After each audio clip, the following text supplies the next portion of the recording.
President Obama was at two fundraisers in San Francisco. In fact, one of the fundraisers was great. It's at a home of a well-known environmentalist, Thomas Steyer.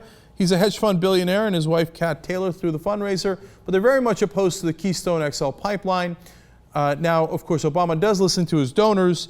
And at that dinner, for example, they were giving $5,000 to $32,400 a person. So at least you had one of the good guys that caught his attention saying, I'm opposed to Keystone Pipeline. So did he listen to him? Well, based on his speech reported by the New York Times, it doesn't appear so. First, the president said, quote, politics of the environment are, quote, tough, meaning, nah, I'm not going to do it. Like, oh, you want me to, not approve the Keystone Pipeline? Totally within Obama's power. The State Department is in charge of that process. It is not Congress. He does not have to consult with the Republicans. Now, it seems like he's about to say that it's good. Listen to this quote. This is encouraging, usual Obama, right? Quote, we have to break out of this notion that somehow there's a contradiction between us being good stewards of the environment and us growing this economy. They are not a contradiction. We can grow this economy fast and faster if we are seizing the opportunities of the future and not just looking at the energy sources of the past. Well, that sounds great. Okay, right? So Keystone Pipeline, not going to do it.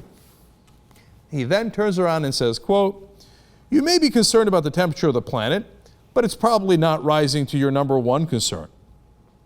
And if people think, well, that's short-sighted, that's what happens when you're struggling to get by. In other words, these are tough economic times. It's not people's top concern. It might be your top concern, but the average working man, the Republicans tell me it's not his top concern. It's not even the Republicans, the corporations, right? The big oil companies want this. So what can I do? It's not their top concern. I'm going to have to approve it. I mean, here he is at the home of a fundraiser he actually listens to, who's telling him don't approve it, and he's telling him, sending him a clear code. Oh, I'm going to approve it. Believe me on that. Inside, this is the New York Times now, inside Mr. Obama told the donors that the best way to assure environmental action is to send more Democrats to Washington. That's what they always say, right? But the New York Times also reports in that same piece, last month, 17 Democratic senators signed on to an amendment backing construction of the pipeline. That would be the opposite position that progressives want. Included in the group were 7 senators from conservative or swing states who face re-election in 2014. Now, wait a minute. You just told me if I elect more Democrats, you're going to do what we want. But at the same time, they just voted, and those 17 Democrats that all those donors gave their money to and volunteers worked so hard for and people voted for didn't do the progressive position. They did the opposite. In fact, the ones you want us to help the most are the ones that are saying, I'm in a tight re-election, so I'm going to screw over progressives. No, you're in a tight re-election. You won by pretending to be a progressive. Maybe you should be a progressive. Maybe that would help you in your election. But no, every single time. Why? Part of the reason is, I'm in a tight election. Nonsense about red states or purple states or conservatives. No, I'm in a tight election. I need the money, Lebowski. These donors are in the minority. The great majority of the donors are corporations and incredibly rich people like the Koch brothers who give so much more political donations.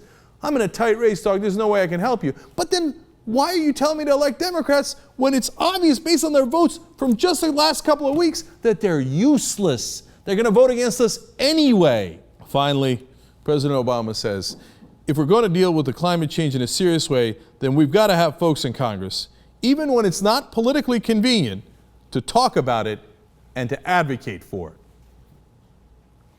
But you just told that same audience that it's politically inconvenient at this time. We're in tough economic times. This is not our number one priority. I won't be doing it. So, but wait a minute. You're doing exactly the opposite of what you just said. So why in the world would we help you? If I was the donors, I would have taken my money back. I'd have been like, hey, listen, if you're not going to do, I mean, look, when the banks pay you, you do exactly what they ask you to do. When the oil companies pay you, Mr. Obama, you do exactly what you want them to do. Now, the one-time progressives pay you and say, hey, can you help us with this? You go, oh, no. Sorry. The environment is a tough issue for us, and people have higher concerns. So it doesn't matter that I'm the sole decision maker in here. I'm going to vote with the conservative and corporatist line anyway. It doesn't matter how many Democrats you elect, because they'll turn on you anyway. Now, if you're a real progressive, I mean, it's one thing voting for Obama when your other choice realistically is Mitt Romney. It's another thing to give him your hard-earned money.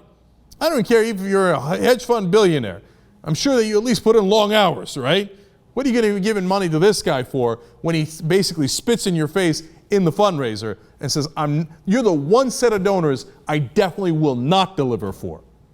Because given a choice between anything and corporations, President Obama will almost always pick corporations.